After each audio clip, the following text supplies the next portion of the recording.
അസ്സലാമു അലൈക്കും വറഹ്മത്തുള്ളാഹി തആല വബറകാതുഹു. ഹാദിയുടെ മനസ്സിൽ പഴയ ചിന്തകൾ വന്നു. അതെ റബ്ബേ, ഞാൻ എവിടെയായിരുന്നു അകപ്പെട്ടത്? എനിക്കറിയുന്നില്ല. പഠിച്ചോനെ, രക്ഷപ്പെട്ടല്ലോ ഞാൻ, അതും വലിയ സമാധാനം. എനിക്കറിയില്ല റബ്ബേ, എന്തൊക്കെ എൻ്റെ ജീവിതത്തിൽ സംഭവിച്ചു എന്നുള്ളത്. എങ്കിലും അവൾ അവളുടെ പഴയ പുസ്തകങ്ങളെല്ലാം എടുത്തു നോക്കി. അതെ റബ്ബേ, ഞാൻ പഠിച്ചു വെച്ച ആ ഭാഗങ്ങൾ, അതെ കുറച്ച് ദിവസം എനിക്ക് ക്ലാസ്സൊന്നും അറ്റൻഡ് ചെയ്യാൻ കഴിഞ്ഞില്ല.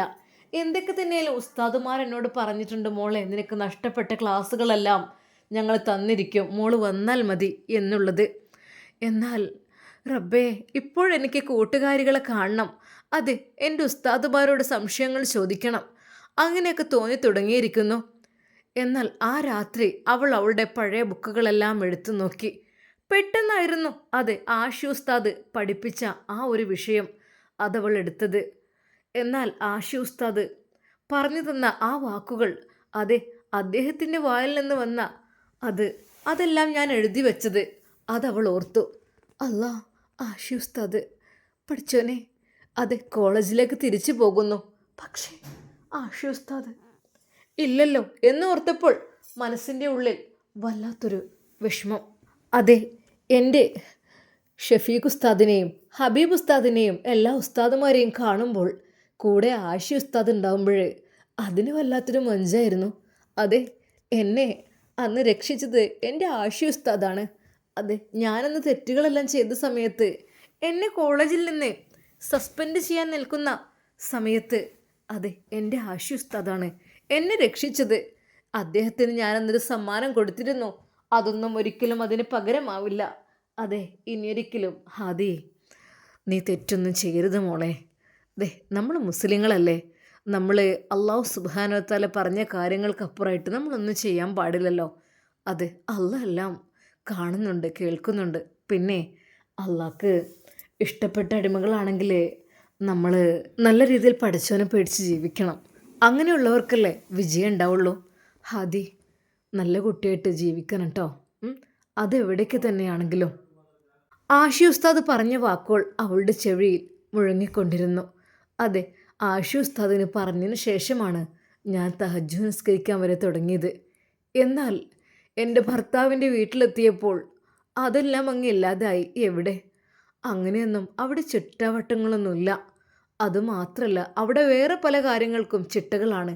എങ്ങനെ അണിഞ്ഞൊരുങ്ങണം, എങ്ങനെ നിൽക്കണം, ഗസ്റ്റിൻ്റെ മുമ്പിൽ എങ്ങനെ നിൽക്കണം എന്നതിനൊക്കെ കുറിച്ച് പഠിച്ചോനെ അതിനൊക്കെ രക്ഷപ്പെട്ടത് തന്നെ. പക്ഷേ എന്നാലും പാവം സഫീർ, അവനെന്നെ ഒരുപാട് ഹെൽപ്പ് ചെയ്തു. എന്തൊക്കെ തന്നെയാലും എനിക്ക് കൗൺസിലിംഗ് ഒക്കെ തന്നുകൊണ്ട് എനിക്ക് ആ പഴയ ചിന്തകളും എൻ്റെ മനസ്സിൽ മൂടിക്കിടക്കുന്ന ആ ഒരു വിഷമങ്ങളെല്ലാം കുറേ അങ്ങ് തുറന്നു. പാവം റബ്ബേ, സഫീർ അവന് മാത്രം, അതെ അവിടെയുള്ള വല്യമ്മയും മാത്രമാണ് ആ വീട്ടിൽ നല്ലതായിട്ട് കണ്ടത്. ബാക്കിയെല്ലാം കണക്ക് തന്നെ. അതെ, ഉമ്മയും അതുപോലെ ഉമ്മൻ്റെ മോനും ഒക്കെ കണക്ക് തന്നെ. പാവം സഫീർ, റബ്ബേ അവന് നല്ലത് വരുത്തണേ അല്ലാ. പഠിച്ചവനെ എന്നെ ഒരുപാട് ഹെൽപ്പ് ചെയ്തിട്ടുണ്ട്. അതെ, അന്ന് റിസോർട്ടിലേക്ക് ഓന് ഓടിപ്പാഞ്ഞെത്തിയത് കൊണ്ട് തന്നെയല്ലേ ഞാൻ രക്ഷപ്പെട്ടത്. അല്ലെങ്കിൽ അതെ, ഞാൻ എൻ്റെ ഭർത്താവ് എനിക്ക് കലക്കി തന്ന ആ ഗുളികയൊക്കെ കുടിച്ച് എൻ്റെ ജീവിതം നശിച്ചു പോയിരുന്നു. അതെ, ഇപ്പോഴും ഞാൻ പവിത്രതയുള്ള പെണ്ണാണ്. അതെ, ഒരു തെറ്റുപോലും ഞാൻ ചെയ്തിട്ടില്ല. എനിക്കൊന്നും സംഭവിച്ചിട്ടുമില്ല. അല്ലാ, എനിക്ക് ഉറപ്പുണ്ട്. അത് ഒരിക്കൽ പോലും ഞാനൊരു വിവാഹം കഴിച്ച പെണ്ണല്ല എന്ന് തോന്നിപ്പോകും. അതെ, അങ്ങനെ തന്നെയാണ്. ഞാൻ എന്തിനോ വേണ്ടി അവിടെ പോയി നിന്നതാണ്, ആർക്കോ വേണ്ടി. ആദ്യം കേട്ട ആ വാക്ക്, ഈ മുറിക്ക് പുറത്ത് മാത്രമാണ് നീ എനിക്ക് ഭാര്യ എന്നുള്ള വാക്ക് കേട്ടപ്പോഴേ എനിക്ക് മതിയായി. റബ്ബേ, എന്തായാലും ഇവിടെ എത്തിയല്ലോ. അവൾ ആ രാത്രിയിൽ ഓരോന്ന് ആലോചിച്ചു. എന്നാൽ ഈ സമയം വീട്ടിലേക്ക് കയറി ചെല്ലുന്ന സഫീർ പെട്ടെന്ന്, നിൽക്കവിടെ, എങ്ങോട്ടായിരുന്നു നീ പോയത്? ഉമ്മയുടെ ആ ഒരു വാക്ക് കേട്ട് അവൻ ഞെട്ടിത്തെറിച്ചു പോയി. ഉമ്മ, സഫീർ എങ്ങോട്ടായിരുന്നു പോയതെന്ന് അതാണ് ഇവിടെ അറിയേണ്ടത്. എങ്ങോട്ടായിരുന്നു നീ പോയത്? ഒരു നിമിഷം അവൻ എന്ത് ചെയ്യണമെന്നറിയാതെ, അത് ഞാൻ എൻ്റെ കൂട്ടുകാരൻ്റെ അടുത്തേക്ക് പോയതായിരുന്നു. ഏത് കൂട്ടുകാരൻ? എൻ്റെ കൂട്ടുകാരൻ ഡോക്ടർ ഡോക്ടർ ഓ, ആ കൗൺസിലറുടെ അടുത്തേക്ക് അല്ലേ? എന്താ? ആരെയും കൊണ്ട്? അതും കൂടെ എനിക്കറിയണം. എന്തിനു പോയി? അതെ, ഉമ്മയുടെ ആ ഒരു ക്വസ്റ്റ്യൻസ് എല്ലാം കേട്ടപ്പോൾ ശരിക്കും സഫീർ ഒരു നിമിഷം തരിച്ചുപോയി. ഉമ്മ എന്താ നിങ്ങൾ? എന്നാൽ പെട്ടെന്ന് അതാ മീശ പിരിച്ചുകൊണ്ട് ജ്യേഷ്ഠൻ വരുന്നു. സഫീറേ, നീ എന്ത് കരുതി? നമ്മൾ ഒഴിവാക്കിയ ബന്ധങ്ങളെല്ലാം നീ അതങ്ങ് കൂട്ടി യോജിപ്പിക്കാൻ നടക്കുന്നു അല്ലേ? അതെ. പെട്ടെന്ന് അതാ അവൻ്റെ തോളിൽ ശക്തമായി അവൻ കൈകൾ വെച്ചു. നല്ല ആൾ ചമഞ്ഞ് അവളെ അങ്ങ് കീഴ്പ്പെടുത്താനാണ് നിൻ്റെ ലക്ഷ്യം അല്ലേ? ഇക്ക, അത് ഞാൻ അങ്ങനെയൊന്നുമല്ല. പിന്നെ എന്താ സഫീറെ, നീ എന്തിനു വേണ്ടി അവിടെ പോയി? മാനസിക രോഗിയായി റോട്ടിലൂടെ അലഞ്ഞു തിരിഞ്ഞ് നടക്കുന്ന അവസ്ഥ അവൾക്ക് വരണമെന്നായിരുന്നു ഞാൻ ആഗ്രഹിച്ചത്. നീ എന്താ അവളങ്ങ് നന്നാക്കാൻ വിചാരിച്ചോ? അതെ, എന്നോട് തർക്കുത്തരം പറയുകയും എനിക്കെതിരായി പ്രവർത്തിക്കുകയും ചെയ്ത പെണ്ണാളവൾ. എൻ്റെ ഇഷ്ടത്തിന് ഒരിക്കൽ പോലും അവൾ ഇവിടെ നിന്നിട്ടില്ല. തീർച്ചയായും ഒരിക്കലും അവൾ എനിക്ക് അനുകൂലമായി നിന്നിട്ടില്ല. അതെ, അവൾ ഇടങ്ങാറാക്കും കുറേ ഞാൻ കാട്ടിക്കൂട്ടി. പക്ഷേ അവൾ രക്ഷപ്പെട്ടു എന്ന് തന്നെ പറയാം, താൽക്കാലികമായി. പക്ഷേ എനിക്ക് ആഗ്രഹമുണ്ടായിരുന്നു അവൾക്ക് കൊടുക്കേണ്ടിയിരുന്ന ഗുളിക അതിൽ ഉറക്കമരുന്ന് മാത്രമായിരുന്നില്ല കൊടുക്കേണ്ടത്. അതെ, ഒരു മാനസിക നില തെറ്റാനുള്ള ഒരു ഗുളിക കൂടി. പക്ഷേ നീ അതെല്ലാം അങ്ങ് കളഞ്ഞു അല്ലേ? സഫീറെ, അവളൊരു ഭ്രാന്തിയെ പോലെ അലയണം. എൻ്റെ അടുത്ത് എൻ്റെ ഇഷ്ടത്തിൽ നിൽക്കാത്ത പെണ്ണ് അങ്ങനെ വേണം. അവൾ എത്രയൊക്കെ ശ്രമിച്ചിട്ടും അവൾ അതിന് കൂട്ടാക്കിയില്ല അല്ലേ? ഇക്ക, നിങ്ങൾ പറയുന്നത് എന്ത് തെറ്റാണ്? നിങ്ങൾ പറഞ്ഞ കാര്യം എന്താണ്? എന്നാൽ അവനും വിട്ടുകൊടുത്തില്ല. നിങ്ങൾ എന്താണ് പറഞ്ഞത്? ഒരു ഭാര്യയോട് പറയേണ്ട വാക്കുകളാണോ നിങ്ങൾ? അതെ, എനിക്കൊരു കുഞ്ഞിനെ വേണം അല്ലേ? അത് മാത്രം. അതും ഒരു കുഞ്ഞിനെ വേണമെന്ന് പറഞ്ഞിട്ട് ഭാര്യയായിട്ടല്ല, അത് ഒരു കുഞ്ഞിനെ മതിയത്രേ. അങ്ങനൊരു ഭാര്യയോടൊരു ഭർത്താവ് പറയുന്ന കേട്ടിട്ടുണ്ടോ ആരെങ്കിലും? ഇല്ല. നിങ്ങൾ മാത്രമേ അങ്ങനെയൊക്കെ പറയുള്ളൂ. ഒരിക്കൽ പോലും ഒരു പെണ്ണിനോട് പറയാനുള്ളത് അവളൊരു പെണ്ണല്ലേ ഇക്ക? അവളും ഒരു ജീവനുള്ള പെണ്ണല്ലേ?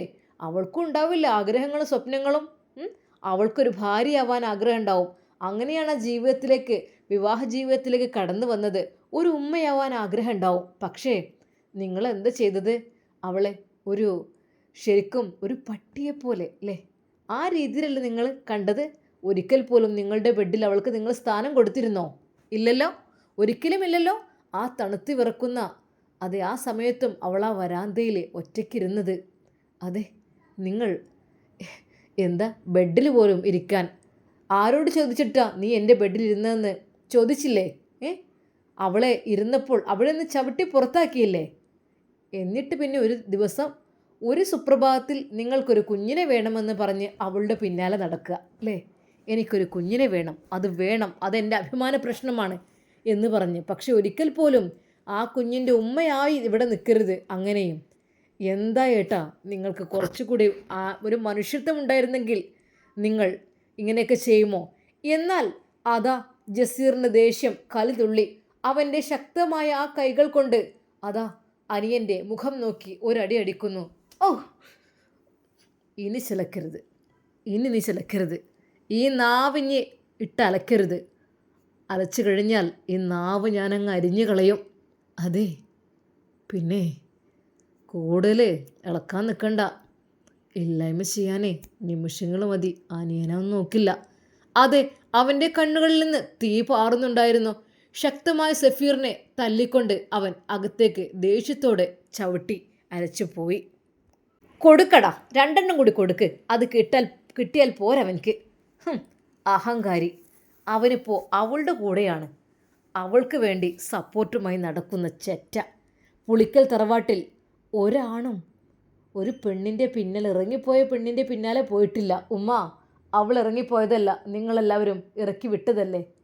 ആണെങ്കിൽ എന്താ നിനക്ക്? നിനക്ക് എന്തിൻ്റെ കേടാ? ഓ, നിനക്കും അങ്ങ് ഇറങ്ങിപ്പോയിക്കൂടായിരുന്നോ അവളുടെ കൂടെ? ഉമ്മ, അത്തരക്കാരനല്ല ഞാൻ. ഒരു പെണ്ണായാലും അതൊരു ജീവനാണത്. ഒരാളെ നമ്മൾ വേദനിപ്പിക്കാൻ പാടില്ല. എന്നെ ഏട്ടൻ തല്ലി ഈ മുഖത്തുണ്ടല്ലോ, ഏട്ടൻ്റെ ഈ വലിയ വിരൽപ്പാടുകൾ തെളിഞ്ഞു നിൽക്കുന്നത് കണ്ടോ? എനിക്കിത് വേദനയില്ലായിട്ടോ വിഷമമില്ലായിട്ടോ അല്ല. പക്ഷേ എനിക്കൊരു മനസ്സാക്ഷിയുണ്ട്, എനിക്കൊരു ബഹുമാനമുണ്ട്. തല്ലിയത് എൻ്റെ ജ്യേഷ്ഠനാണ്. എൻ്റെ ഭാഗത്ത് എന്തെങ്കിലും തെറ്റ് കണ്ടിട്ടായിരിക്കും ഒരു പക്ഷേ തല്ലിയത്. പക്ഷേ ഞാൻ തെറ്റൊന്നും ചെയ്തിട്ടില്ലെന്ന് എനിക്ക് നന്നായിട്ടറിയാം. എന്നാൽ എൻ്റെ ഏട്ടൻ ഒരുപാട് തെറ്റുകൾ ചെയ്യുന്നു. നിങ്ങളറിയാതെ, നിങ്ങൾ പോലും അറിയാതെ അത് റിസോർട്ടിലേക്ക് പല തെറ്റുകൾക്കായി പോകുന്നു. അതൊന്നും നിങ്ങൾ അറിയുന്നില്ല. ആ പെണ്ണിൻ്റെ മുമ്പിൽ വെച്ചിട്ടാണ് പല തെറ്റുകളും ചെയ്യുന്നത്. അതൊന്നും നിങ്ങൾ അറിയുന്നില്ല. ആ പെണ്ണിൻ്റെ വേദന, അതെ, ഇത്തേ എൻ്റെ പെങ്ങളെ പോലെയാണ് ഞാൻ കരുതിയത്, അല്ലാതെ മറ്റൊരു രീതിക്കും. നീ ഒന്ന് പോടാ. അവളെ ന്യായീകരിക്കാൻ വന്നിരിക്കുന്നു. ഈ പുളിക്കൽ തറവാട്ടിൽ ഒരു പെണ്ണിന് വേണ്ടി ഇവിടെ ആരും സംസാരിക്കേണ്ട ആവശ്യമില്ല. പിന്നെ നീ മറന്നിട്ടുണ്ടാവില്ലല്ലോ, അവന് ഒരു പെണ്ണിൻ്റെ പിന്നാലെയായിരുന്നു ഒരിക്കൽ. എന്നാൽ ആ പെണ്ണിനെയും ആ കൊച്ചിനെയുമൊക്കെ ഇവിടുന്ന് ഇല്ലാതാക്കിയത് ഞാൻ തന്നെയാണ്. ഒരു നിമിഷം അവനതോർത്തു. അതെ, ആ ടെൻറ്റിനുള്ളിൽ കഴിഞ്ഞിരുന്ന ആ ഒരു പെണ്ണ്, അത് അവളുടെ ഉമ്മ. തൊഴിലുറപ്പിൻ്റെ ജോലിക്ക് വേണ്ടി ഇവിടെ അന്തസ്സായി ജോലി ചെയ്തിരുന്ന ഉമ്മ. ആ പെണ്ണിനെയും കുട്ടിയെയുമൊക്കെ പറഞ്ഞയച്ചത് ഉമ്മ. പക്ഷേ അവനതറിയില്ല ജ്യേഷ്ഠൻക്ക്. ഉമ്മ, നിങ്ങൾ ചെയ്യുന്ന ഈ പാപങ്ങൾ പഠിച്ച റബ്ബ് കാണുന്നുണ്ട്. എല്ലാം മുകളിലൊരുത്തനുണ്ട്. ഓഹോ, നീ ഒരു ദൈവവിശ്വാസി.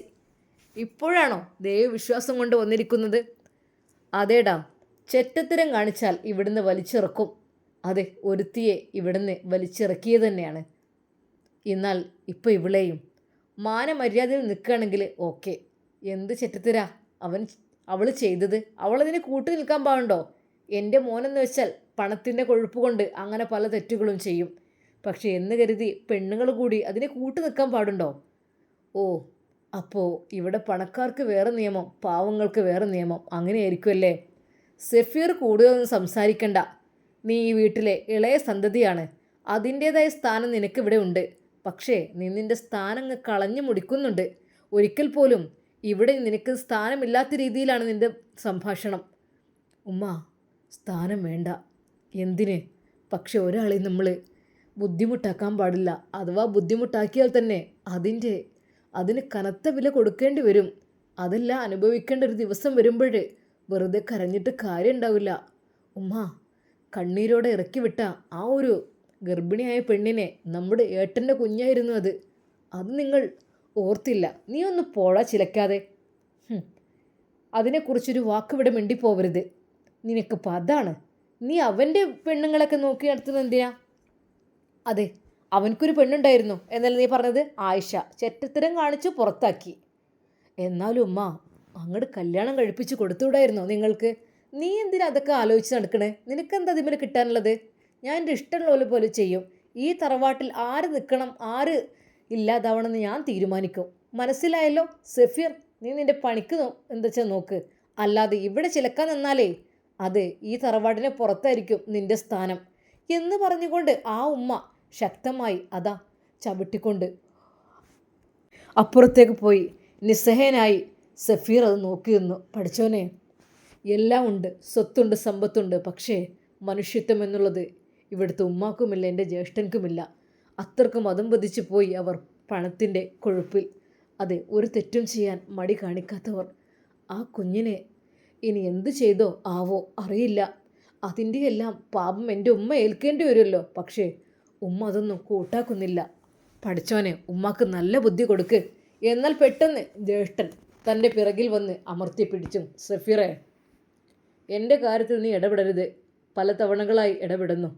ഇനിയും ഇടപെട്ട് കഴിഞ്ഞാലുണ്ടല്ലോ പണിയാൻ വേറെ നോക്കും. മനസ്സിലായല്ലോ? കയ്യും കാലും ഒടിച്ച് മൂലക്കിലിടാൻ അറിയായിട്ടില്ല. സ്വന്തം അനിയനായിപ്പോയി.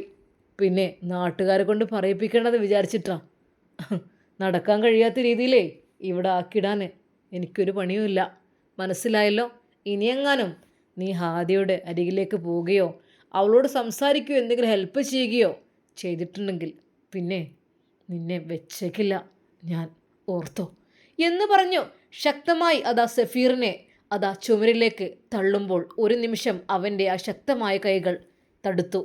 ആഹാ, നീ എൻ്റെ നേർക്ക് കൈയോകാനായോ? ആടാ, നീ ജിമ്മിൽ പോകുന്നുണ്ട്, അതെനിക്ക് നന്നായിട്ടറിയാം. നീ ഒരു ജിമ്മനാണ്. പക്ഷേ സൂക്ഷിച്ചില്ലെങ്കിൽ ദുഃഖിക്കേണ്ടി വരും. എൻ്റെ നേരെ കൈയോകാൻ എൻ്റെ അനിയൻ സഫീറായിട്ടില്ല. മനസ്സിലായല്ലോ? പറഞ്ഞത് അങ്ങോട്ട് കേട്ടാൽ മതി. പിന്നെ ഞാൻ എൻ്റെ ഇഷ്ടമുള്ള പോലെ ജീവിക്കും. അതൊരു ചോദ്യം ചെയ്യാൻ നീ ആരുമല്ല. എന്നാൽ സഫീർ ഒന്നും മിണ്ടിയില്ല, ഒന്നും പറഞ്ഞില്ല. അവൻ ആ വീട്ടിൽ നിന്ന് ഇറങ്ങി. അതെ, ആരോടും ഒന്നും പറയാതെ, എങ്ങോട്ടെന്നില്ലാതെ. എന്തിന്?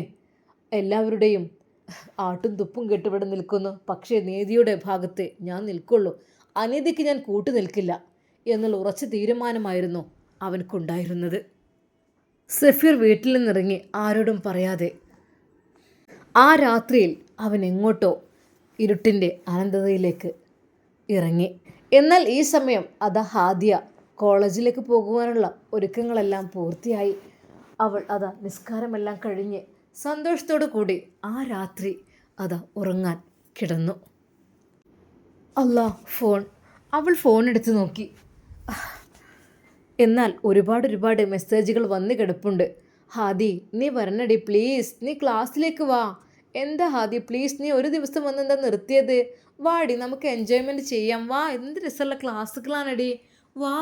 അങ്ങനെ പല രീതിയിലുള്ള ഓരോ മെസ്സേജുകൾ. പെട്ടെന്ന് ഐഷുവിൻ്റെയും മെസ്സേജ്. ഹാദി, സത്യം പറഞ്ഞാൽ നീ വന്നു എന്ന് പറഞ്ഞപ്പോൾ വല്ലാത്ത സന്തോഷമായിരുന്നു കേട്ടോ. പിന്നെ എൻ്റെ ഇക്കാക്ക ആയിഷ ഉസ്താദ് നിന്നെ ചോദിച്ചിരുന്നു, നിന്നെ എങ്ങനെയെങ്കിലുമൊക്കെ ക്ലാസ്സിലേക്ക് കൊണ്ടുവരണം, അവളെ മിടുക്കി കുട്ടിയാക്കണം എന്നൊക്കെ പറഞ്ഞു. എന്താ ഹാദി, നീ മറന്നോ എൻ്റെ ആയിഷ ഉസ്താദിനെ? അല്ല, എൻ്റെ ഇക്കാക്കയെ മറന്നുല്ലേ? മറന്നിട്ടില്ലെങ്കിൽ നീ എന്തായാലും വരണം കേട്ടോ. അതെ, പിന്നെ ഇക്കാക്ക ചിലപ്പോൾ വരുന്നുണ്ട്. ഇക്കാക്കക്ക് ലീവ് കിട്ടുന്നുണ്ട് 1 മാസത്തെ വെക്കേഷന്. അപ്പോൾ ആദ്യ ക്ലാസ്സിന് വരികയാണെങ്കിൽ ഇക്കാക്ക ചിലപ്പം വരുമായിരിക്കും. അതെ, ആ ഒരു മാസം ഇവിടെ ചിലപ്പം ഇക്കാക്ക പഠിപ്പിക്കാനും കയറും, വെറുതെ ഇരിക്കൊന്നുമില്ല. എന്താ, വരുമോ? എന്തായാലും വരണട്ടടി. പിന്നെ എൻ്റെ ഇക്ക പറഞ്ഞിട്ടുണ്ട്, ആദ്യം നീ കൊണ്ടുവരികയാണെങ്കിൽ ഞാൻ ലീവ് എടുത്ത് വരാം, അല്ലെങ്കിൽ ഞാനിനി ഇൻഷാ അല്ലാഹ് അടുത്ത വർഷം എന്നൊക്കെ പറഞ്ഞിട്ടുണ്ട്. എടി പ്ലീസ്, ഇക്കാക്കൊരു ഒരു ലീവ് കിട്ടല്ലേ?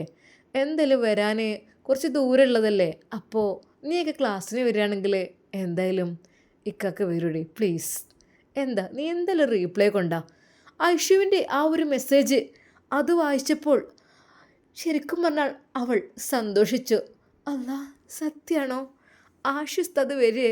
പഠിച്ചോനെ, മാഷാ അല്ലാ, ആഷിസ്താദോ? റബ്ബേ, അവളുടെ മനസ്സിൽ ഒരുപാട് സ്വപ്നങ്ങൾ വന്നു. എന്നാൽ പെട്ടെന്ന് ജസീറിൻ്റെ മുഖമോർത്തപ്പോൾ അവൾക്ക് ഭയം തോന്നി. ഉപ്പയോട് പറയണം നാളെ തന്നെ, ഉപ്പ എനിക്ക് ഈ ബന്ധം ഒഴിവാക്കി തരണം എന്നുള്ളത്. അത് ഇനി ആവില്ല, ഒരാളെ പേടിച്ച് ജീവിക്കാമെന്നാവില്ല. ജീവിതം അത് വളരെ ചെറുതാണ്. ആഷി ഉസ്താദ് ഒരിക്കൽ പറഞ്ഞിരുന്നു, ആ ജീവിതത്തിൽ നമ്മൾ സന്തോഷത്തോടു കൂടി സമാധാനത്തോടു കൂടി ജീവിക്കുക, അല്ലാതെ ഒരാളെ പേടിച്ച് ജീവിക്കാനുള്ളതല്ല ജീവിതം എന്ന് പറഞ്ഞാൽ. തൻ്റെ പ്രിയപ്പെട്ട ആഷി ഉസ്താദ് പറഞ്ഞ ആ ഒരു വാക്കുകൾ അത് ആലോചിച്ചുകൊണ്ട് അവളതാ ഉറങ്ങാൻ കിടന്നു. ഇൻഷാ അല്ലാഹ് നമുക്കിതിൻ്റെ ബാക്കി ഭാഗം നാളെ കാണാം. അതുവരേക്കും എല്ലാവർക്കും അസ്സലാമു അലൈക്കും വറഹ്മത്തുള്ളാഹി തആല വബറകാതുഹു.